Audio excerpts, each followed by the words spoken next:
The lights inside the Fox News studio were brighter than usual that night. The audience was already seated, waiting for the host, Greg Gutfeld, to start what was promised to be one of his most talked-about interviews ever. Prince Harry, the Duke of Sussex, had agreed to appear on Gutfeld. An unexpected choice that caught everyone by surprise. The tension was already building even before the cameras rolled. Harry entered the stage wearing a dark grey suit, a polite but uneasy smile on his face. Gutfeld, in his trademark smirk, greeted him with a handshake that looked firm on the surface but felt cold underneath. The applause was short, cautious, uncertain. "Welcome to Gutfeld, Your Royal Highness," Greg began with that familiar mix of sarcasm and charm. "Quite an honor to have you here. I'm surprised you agreed, honestly." Harry chuckled softly. "I'm full of surprises, Greg. You could say I like a good challenge." The audience laughed lightly, but even they could sense the undercurrent. Two strong personalities, both used to controlling the narrative, were about to collide. Greg leaned back in his chair. "So, let's jump right in, shall we? You've spoken a lot about privacy and media intrusion. Yet, you and Meghan have done documentaries, interviews, books. How do you reconcile that contradiction?" Harry paused, exhaling slowly. "It's not a contradiction. It's about choosing how to tell your own story. There's a difference between being hunted and being heard." Greg smirked. "Fair point. But to some people, it looks like you left one spotlight for another." Harry's polite smile began to fade. "That's a typical assumption, Greg. People love to twist my intentions. I didn't leave for fame. I left for freedom." The audience clapped, but Greg wasn't letting go. "Freedom from what exactly? Accountability? The press? The royal family?" Harry's tone sharpened. "Freedom from a system that values image over humanity." Greg leaned forward, amused. "Ah, so now it's humanity versus monarchy? Sounds poetic. But come on, Harry, you lived in castles, had global fame, and now you're lecturing people about struggle?" The room fell silent. The camera zoomed in. Harry's expression hardened. "You don't know my struggle, Greg. You've read headlines. You haven't lived them." Greg raised an eyebrow. "Fair. But you also made millions telling your version of those headlines. So, are you really a victim, or just a very profitable storyteller?" The crowd gasped. Even Harry's publicist, watching off camera, froze. Harry took a slow breath. "You're crossing a line," he said evenly. "You can challenge me, but don't insult my integrity." Greg shrugged, leaning back. "It's a talk show, Harry. Integrity's optional." That line landed like a spark in dry grass. Harry leaned forward, his voice low but steady.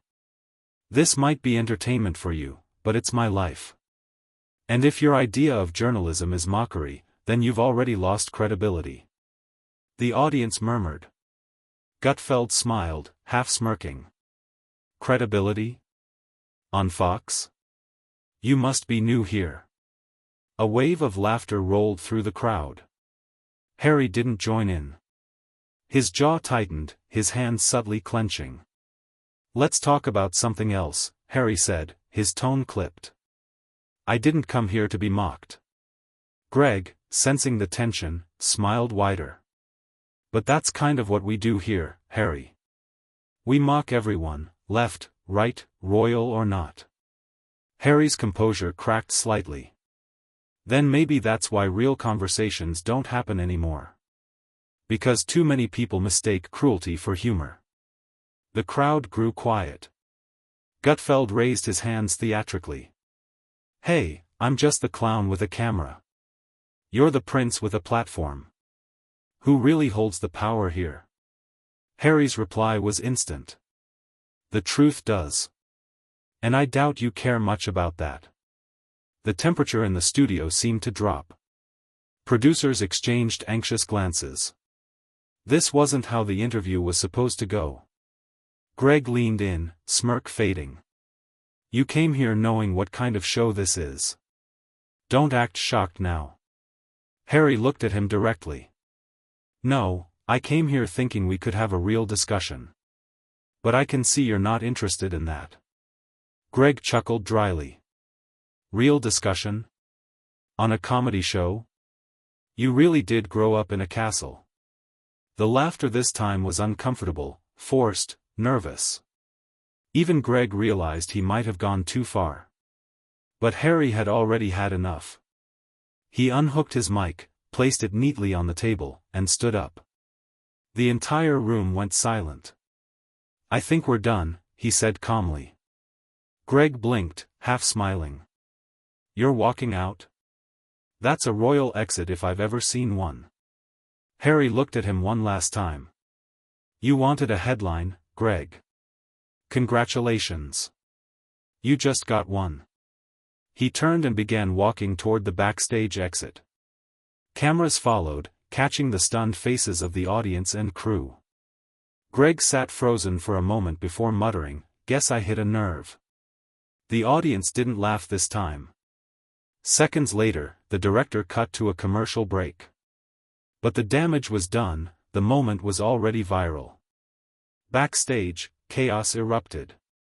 Producers were on phones, executives whispering into earpieces, assistants chasing Harry down the hallway. His security detail cleared the way as he exited the studio through a side door, expression composed but eyes cold. Outside, the air was thick with flashing lights. Reporters were already there, cameras clicking like machine guns. Prince Harry. What happened inside? Did Gutfeld insult you? Someone shouted. Harry didn't answer. He stepped into a black Escalade, doors shutting with a heavy thud. The car pulled away into the New York night, leaving the chaos behind. Inside the vehicle, Harry stared out the window, the reflection of neon lights passing over his face. His phone buzzed non-stop, messages from his team, from Meghan, from friends. He didn't reply. Across the city, the clip was already everywhere. Within minutes, hashtags like #HarryWalksOut and #Gutfeld vs. Harry were trending across Twitter and TikTok. Viewers were divided. Some praised Harry for standing up to a disrespectful host. Others mocked him, calling him thin-skinned and dramatic. Late-night comedians began referencing the clash before the episode even officially aired. By morning, every major entertainment outlet had a headline. Prince Harry walks out on Gutfeld. Royal meltdown on Fox. The interview that ended in disaster. Gutfeld, ever the showman, played it off. On the next night's episode, he opened with a smirk. Last night, I interviewed a prince. Today, I learned he's allergic to tough questions. The audience laughed, but many online thought he had gone too far. Critics accused him of turning journalism into mockery. Supporters said it was all fair game. Meanwhile, Harry's spokesperson released a short statement. The Duke participated in an interview meant to discuss mental health and service. He chose to leave after repeated disrespectful remarks from the host. The media frenzy only grew. Every network replayed the footage on loop, the moment he removed the mic, the stare he gave Gutfeld, the silent walk off stage. PR experts debated it for days. Some said Harry's reaction showed strength. Others said it proved Gutfeld's point, that he couldn't handle criticism. But in private, those close to Harry said he was calm. Unbothered. He had no regrets. He didn't lose his temper, one insider said. He just chose not to give them more. Behind the scenes, Fox executives were split. Some were thrilled, the segment's ratings had exploded overnight. Others worried about backlash.